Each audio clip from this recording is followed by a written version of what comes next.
Welcome back to another player ability, y'all, and I cannot believe I am saying this, but it is our last one of the year, and of course, none other than Boston Bruins legend, Patrice Bergeron. Let's not waste any of y'all time. Let's hop right into how to make our final build of the year for y'all. Let's get it. Now, first to recreate Patrice Bergeron in ESHL, I feel like there's only one archetype that really fits a man who won 6 Selkies and also scored 1,000 points on his career, and that is of course a two-way forward. We are able to go with his actual height and weight, which is 6'1", 196 pounds. He does of course shoot right-handed, and abilities and boosts we will come back to as always. First, for Bergeron's technique attributes, we're going to add 4 to speed. We're going to add 4 to balance because he was actually pretty fast. He was pretty agile as well, so I wanted to kind of get a nice balance of speed, balance, and agility, and I felt like we kind of did just that with getting 90 speed, 88 balance, and 86 agility. I feel like that's absolutely perfect for Bergeron. But then of course we just have to take 2 off wrist shot accuracy and take 1 off slap shot accuracy as well. Next, for Bergie's power attributes, we're just simply going to add 4 to acceleration, then add 2 to wrist shot power, slap shot power, and puck control. And of course we are taking 5 off our endurance because, like with pretty much all of these players, I am just not focused on showing off the endurance for Bergeron. After that, for Patrice Bergeron's playstyle attributes, if we could add literally 5 to everything in this category for Bergeron, we most definitely would, but of course we cannot, so we have to kind of pick and choose where we're going to put our attributes for this one. So we are going to add 5 to passing, of course, because Bergeron is a remarkable playmaker and one of the best passers, and was one of the best passers in the league, of course, when he was playing. Then we're going to add 4 to offensive awareness and 2 to defensive awareness. Then we're just going to simply take 4 off body checking because, of course, Bergeron could lay the body, especially for his size, but it's just not what he was known for and not the main staple of his game, especially compared to passing, offensive, defensive awareness, and stick checking. I just feel like out of those 5, I mean, body checking is the least important and least kind of accurate to Bergeron's game. Then for tenacity attributes, you already know what we're doing here. Just add 5 to hand-eye, add 5 to strength, take 5 off shot blocking, and take 1 off your durability. And finally, for tactics attributes, we are of course going to add 5 to deking because he is a remarkable stick handler, and honestly even 85 deking feels a little bit low for Bergeron. We of course are going to add 5 to face-offs as well because he literally had over 60% face-off percentage in multiple seasons. So I mean, if there's anybody that we're going to give 90 face-offs to, it is absolutely Patrice Bergeron. Then we're just simply going to take 4 off fighting skill and take 1 off discipline because of course Bergeron can drop the gloves and can fight when he needs to, but once again, just not a main staple to his game, and we just kind of had to sacrifice that 1 discipline, unfortunately. Now, going back to abilities, for Patrice Bergeron's zone ability, you could of course give him literally any of these abilities and it would be accurate because he is just a remarkable player on both ends of the ice. So he has a remarkable shot, he's a phenomenal defender and great at winning puck battles, so any of these would be accurate. But I decided to go with stick him up because he is of course absolutely incredible with the poke check specifically. I mean, no matter what, if you're coming at him with kind of some speed and stuff like that, he will literally just poke check that thing from you like it's candy from a baby, take it like it's absolutely nothing. So that is why we are giving Patrice Bergeron stick him up. Then for his superstar abilities, of course this is always where it gets tough because we're only able to pick 2 of these superstar abilities, and with most of these players there is literally a plethora of different abilities that we could possibly choose to accurately represent him. Now for his first one, of course I wanted to give him a defensive and an offensive one because, like I said, I mean, when you're a 6-time Selkie winner and a 1,000 point scorer, I mean, you're obviously a phenomenal 200-foot player, so we do have to credit that with this build. So for his first one, we are going to give him quick pick. Now of course if you wanted to give him something like yoink or something like that, you would be more than welcome to do that, but I decided to go quick pick because he is just great at reading passes and great at reading those passing lanes. Then for his second one, like I said, I did want to go with an offensive one. I debated, should I go with a passing one because he's a phenomenal playmaker? Should I go with the shooting one? Should I go with the stick handling one? But ultimately I landed on going with a shooting one, and that shooting one that I decided to go with was close quarters because he was absolutely deadly, especially with his wrist shot and snapshot from kind of close to within the net. within the slot. And finally, for Patrice Bergeron's boost, they are both going to be in the playstyle category that we are going to be using for Patrice Bergeron. I'm sure that's really no surprise to anyone. For the first one, we are going to give him controlled passing. Since I did not give him a passing ability, I did ultimately decide to give him a passing boost. And I was really debating for this second one. I was really debating if I should go with core balance, because I also debated if I should give him unstoppable force for one of his abilities, but I ultimately decided not to do that. And I kind of figured that just when you're talking about Patrice Bergeron, you know, he is great at holding people off the puck and really using his size, especially for his size. He is great at holding people off the puck and kind of driving the net, which is exactly what unstoppable force kind of does and everything like that. But I felt like there was other parts of his games, especially with his defense and just great shot, great playmaking, that just kind of slightly overshadow that I just kind of wanted to use slightly different abilities and slightly different boost. So for his second one, we are going to be going with quick stick, because like I said, just a phenomenal stick checker and poke checker. And this is how we recreated Patrice Bergeron right here in ESHL. Let's hop right into our final first game of the year for y'all. Let's get it. Here we go, fellas, hopping into game one with the officially now, of course, after just retiring a couple years ago, Boston Bruins legend, none other than Patrice Bergeron. And as you see, we have some fellow line mates with us and some fellow builds that we also have done. We have Brad Marchand and Zdeno Chara, and of course Linus Ullmark in net as well. And if you have missed any of those videos, click here to check out Marchand, click here to check out Chara, and click here to check out Ullmark. But of course, Patrice Bergeron, one of the most decorated players in Boston Bruins history. Of course, one-time Stanley Cup winner, 6-time Selke winner, the most in NHL history.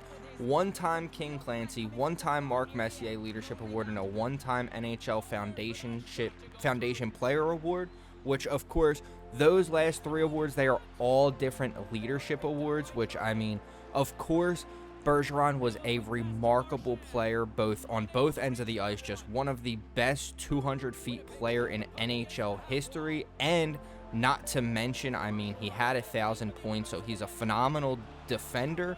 And also, I mean, he could score, he could pass, he could make plays, like literally the definition of a complete player, of course. But of course, those other awards, and of course, him becoming the captain in 2021 when Chara did leave, all shows that he is just a phenomenal leader as well. So whether it's leading by example, whether it's kind of doing what he has to do and playing his game, no matter what, there is not much better leaders and many better leaders out there than you would want on your team than Patrice Bergeron to lead your squad. Here we are, fellas, hopping into period two. And of course, I could sit here and talk about Bergeron's accomplishments and all of his different feats and everything all day, but we are, of course, on our final player build of the year, which means that we, of course, need to talk about not only our player build rankings for this one, but we are going to be going over our full player build rankings for the entire year. So I will be talking about these quickly. If you want to see why they're ranked anywhere specifically, just of course watch any of these videos. I have a whole playlist here if you want to check out any specific player. But of course, coming in at number one still is going to be the Ivan Demidov build. I mean, like I told y'all,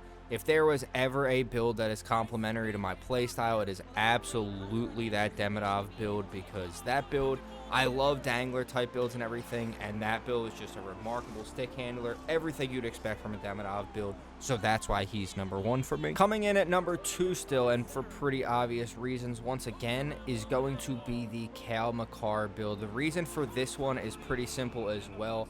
Out of all the builds in terms of meta, this is absolutely the most meta player build out of all of them. I mean, just a remarkable defender, remarkable D-man, really good speed and everything. Just literally everything you could possibly want in a D-man build, especially for threes. This Cale Makar build provides, which is why he's coming in at number two. Oh, I missed. Oh, wow. Coming in at number three still is going to be the Connor McDavid build. And like with a lot of these players, I mean, if you know the player, most of the time, you know that the build is going to be absolutely remarkable. And that is the exact case with this McDavid build. I mean, you have max speed, of course, phenomenal offense. I mean, pretty solid defense as well. Just literally everything you could possibly want in a Connor McDavid build. So that's why he is number 3, of course. Winnipeg's gained possession along the boards. Quick feed to Bergeron. Bang, there we go. Finally got my first point. It took a little bit, but we finally got one. Coming in at number 4 is going to be my favorite sniper build of the entire year, and it is of course going to be Andrei Svechnikov. If you know me, you know that I have not been good with like any of these sniper builds all year. But this Svechnikov one, I actually was pretty solid with, and I mean the reason being is he's a pretty tall sniper, really solid shot, and pretty solid stick handling, great passing, you know, can lay the body, everything like that. Just kind of literally everything you could want in a Svechnikov build, of course. And that is why he is coming in at number 4. Coming in at number 5 still is going to be Matvei Michkov, of course, from my Philadelphia Flyers. And once again, just another phenomenal all-around offensive build. I mean, this one isn't the greatest defensively, but it makes up so much for that in the offensive department that this Matvei Michkov build is just absolutely remarkable. So that's why he's coming in at number 5. Coming in at number 6 still is going to be our best two-way forward build of NHL 25, and that is of course none other than Pavel Datsyuk. Once again, can get it done on both ends of the ice, and not only that, I mean, you have a remarkable stick handling, remarkable shot, everything like that, remarkable passing, and phenomenal defense. So I mean, Pavel Datsyuk, of course, coming in at number 6. Here we are, fellas, hopping into period number 3, and coming in at number 7, we have Pavel Datsyuk's fellow teammate, of course, Nicholas Lidstrom. And I mean, like with most of these players, for obvious reason, and the reason he is coming in at number 7 is because, plain and simple, he is just the best defensive build that I feel like I have used all year. In terms of not only the defensive position, just like literally playing defense in general, this build, of course, has remarkable defense and literally has been the best out of all these builds, plus some really solid offense to go along with it, of course. Coming in at number 8, and the one that probably surprised me the most out of like all these builds, because I was definitely not expecting it to be nearly as high as it was, and that is going to actually be the Mitch Marner build. I mean, I knew that build was going to be solid, of course, but in terms of like what you need for Chel and kind of like the Chel meta and everything like that, it didn't seem like it was going to kind of really fit that criteria. But when I started using this build, I literally don't think I lost out of like the 6 or 7 games that I played total on this build. So I mean, when the build performs that well and the games go that well, I have to credit the build, and of course that is why he is coming in at number 8. Coming in at number 9, of course, is going to be somebody that I actually debated using for this video, and I debated putting on the wing. It is going to be David Pastrnak. I did, of course, decide to go with Marchand, like I said, but David Pastrnak was very close. It wasn't because the Marchand build was better, of course, because Pazda is coming in at number 9. But I just felt like they played longer together and everything. And I mean, in reality, the line was Bergeron, Marchand, and Pastrnak. So in reality, either one of them would have been justifiable, in my opinion. But like I said, I just felt like Marchand was a little bit more reasonable than Pasta for that. But of course, this build being a Pasta build, you know this build is going to just have an absolutely remarkable shot, and that of course it does, and that is exactly why he's coming in at number 9, because his shot, his speed, his stick handling, everything combined just makes him an absolutely remarkable build. So he is going to be coming in at our number 9 spot. Coming in at number 10 is going to be Nathan MacKinnon. In this build, it really sucks because, I mean, he's a pretty solid defender, of course. He's got really good speed. I mean, you know he's going to be solid on both ends of the ice and everything.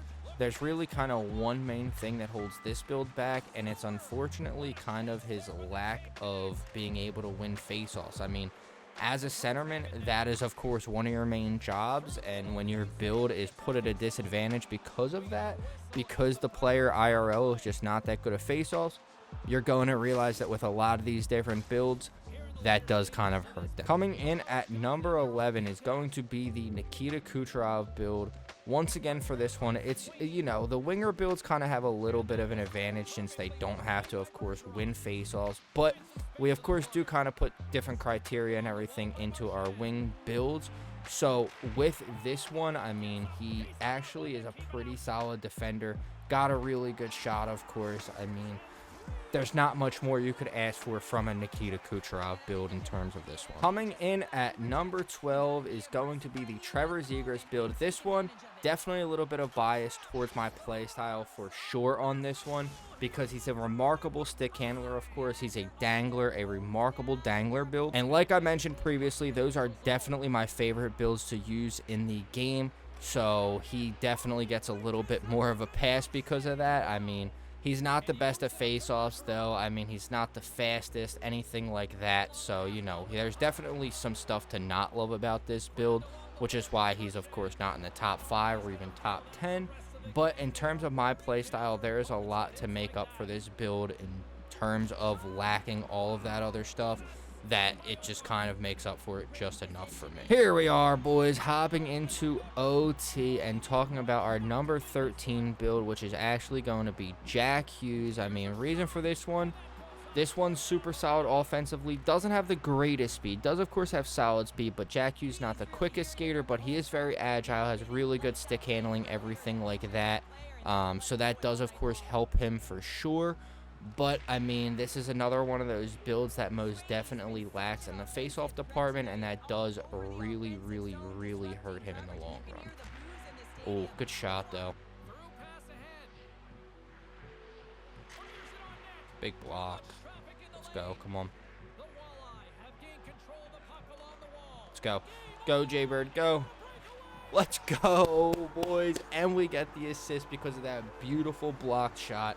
I mean, is there a better way that we could have ended that one? An absolutely remarkable first game from the boys. As you see, we had 0 goals, 3 assists. We definitely got off to a bit of a slow start in this one, but we were able to make it up and, of course, get the OT dub in the end, and that is, of course, all that matters. So let's hop right into game 2, where we will, of course, go over the rest of our build rankings and, of course, give y'all some more points from this Patrice Bergeron build. Let's get it. Here we are, fellas, hopping into game 2 with this Patrice Bergeron build.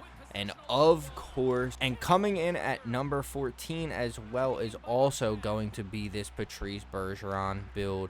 And the reason being for this one is going to be a few different things, actually. Reasons being are, I mean, this build is literally everything you could want from a Bergeron build. It is literally fantastic at offense, of course. You can dangle out a goalie like that. You're a great playmaker. You have a great shot as well. You also have pretty good balance for your size, as Bergeron is, of course, very talented at kind of holding people off the puck and everything like that. So we did have to credit that as well.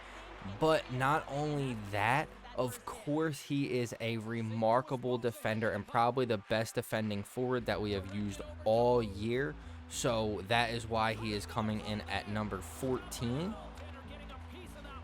Coming in at number 15 is going to be the Patrick Kane, aka Showtime build. That build is just an absolutely remarkable winger build. I mean, he can literally do everything that you could possibly want offensively. He's a little bit lackluster defensively, which is why he's a little bit lower here. But, I mean, he is just such a great offensive player, especially a great offensive wing build. That's why he's coming in at number 15. The rare 6'9" Chara penalty shot. Let's see if Maddie can do something here. And he just saved his own shot that probably would have went in. Coming in at number 16 is going to be another phenomenal two-way forward build, and that is, of course, going to be Sam Bennett, which we, of course, did just do recently as well. Reason for this one, simple once again. Just a remarkable defensive build and great at holding people off the puck and kind of using his size and everything. He is a little bit lacking on the offensive side, which is why he's a little bit lower. He does, of course, have 90 face-off. He's pretty solid at face-offs. So he does, of course, have that to help him out as well. Oh, my gosh. I can't believe I just sold that. Wow. Wow, wow, wow. Coming in at number 17 is another player who's able to use his size very well, and that is, of course, the Jack Eichel build. Remarkable center. I mean, he's not the greatest at face-off, so he definitely is a little bit lower on our list because of that. He is a little bit lacking in speed as well, so that is of course going to make his build a little bit lower on these rankings as well, unfortunately. But that is why he's coming in at number 17. Coming in at number 18 is going to be the Connor Bedard build, another phenomenal offensive build, another one that isn't great defensively and definitely does lack in the face-off department. But I mean, you know, we make a Connor Bedard build in a couple of years. I am sure that the face-offs on that build are going to be going up astronomically. But that is why he is coming in at number 18. Here we are, fellas, hopping into the second period, and we are going to go over these number 19 and number 20, and then we are just going to kind of run through the builds quickly, because I mean, if I'm sitting here breaking down all these builds like this, we are literally going to be here for over an hour.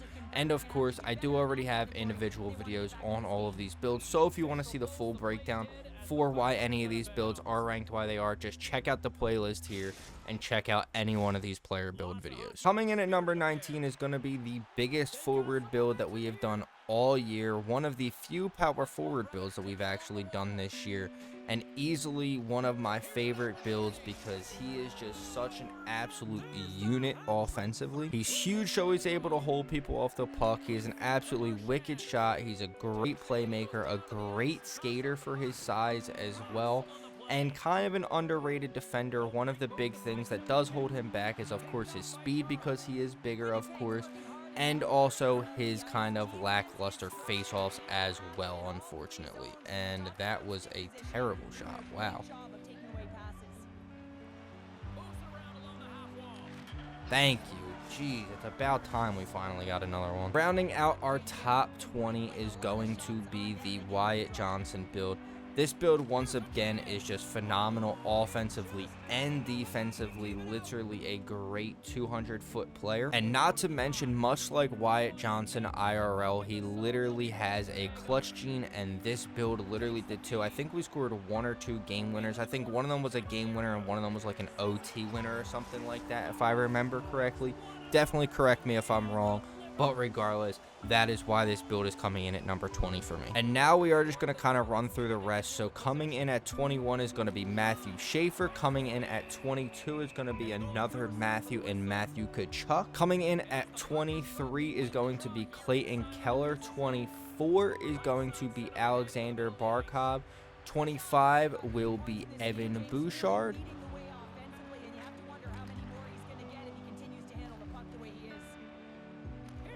Ew, okay, Chara.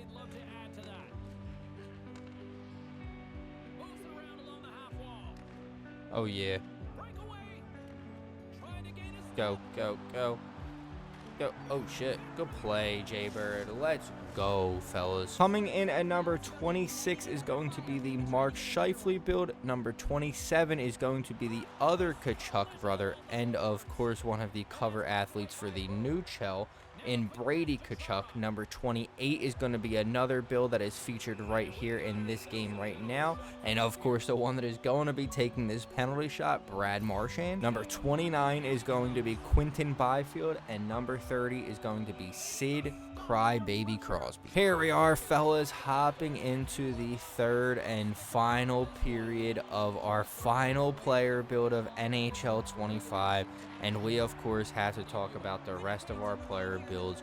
So coming in at number 31 is going to be Anze Kopitar. Coming in at 32 is going to be Kirill the Thrill Kaprizov. Coming in at 33 is going to be Macklin Celebrini.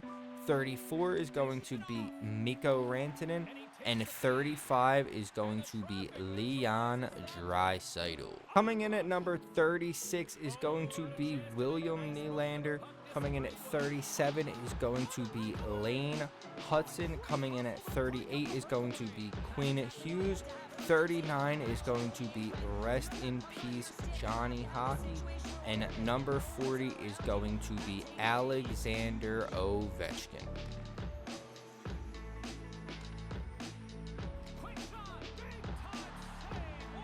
Wow. Coming in at number 41 is going to be Austin Matthews, and finally the other build, of course, on our blue line. coming in at number 42, and our final build in our build rankings that we have done this year is going to be Zdeno Chara. And I really do just have to say thank y'all genuinely so much for all the support on this series this year. It has been absolutely unreal how much the channel has grown from this series, so I genuinely just cannot thank y'all enough. I do plan on keeping this series going on NHL 26. I just am going to have to kind of figure out a little bit of a different way to keep it going. It may be short form. I may kind of have a different series coming. I'm not sure, but just know we will have some super huge things planned for NHL 26. So I greatly appreciate y'all for all the support this year. And just know, fellas, we are just getting started in terms of the NHL content and IRL hockey content. If you haven't seen that, make sure you do go check that out, of course, on my YouTube Shorts, on my TikTok, on my Instagram as well. We have a subathon planned for the start of NHL 26. We're doing an NHL 26 giveaway. Make sure y'all are following the Twitch. That link is down in the description below if you want to stay tuned on that.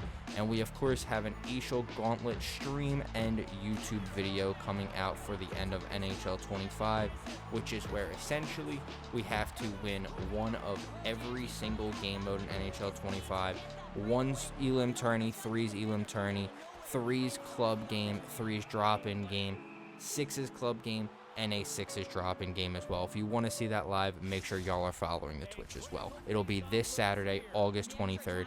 7 p.m. Eastern Standard Time. An absolutely remarkable game from the boys to wrap up the series for NHL 25. As you see, we had 1 goal, 3 assists, 4 out of our 5 points on this Patrice Bergeron build. I know the gameplay may have been a little bit lacking in these 2 games, but I promise it was for good reason. It was, of course, because I wanted to get all that commentary in. There is a lot to get in, and I don't think I've talked this much in literally any of these videos, so I do apologize for the kind of lacking gameplay. But of course, it is only fitting that since we are saying goodbye for NHL 25, do not worry, it is not a goodbye, it is actually a see you later, because we will be back in NHL 26. We are doing the Bergeron stick raise. We are saying goodbye for NHL 25. And of course, if you did enjoy this video and you are enjoying this series and you want to see more in NHL 26, please drop a like on this video. Comment any players you want to see me recreate in NHL 26 down below, and sub with noties on so you don't miss any of the banger NHL 26 content coming in the future. I greatly appreciate you boys watching. I appreciate you boys watching all year long, and I appreciate the absolute unwavering support on this series. So thank you guys so fucking much, and I will see y'all boys in our final video of NHL 25, and hopefully, if not, in NHL 26 after that. Thank you once again, and peace out, fellas, for the final time.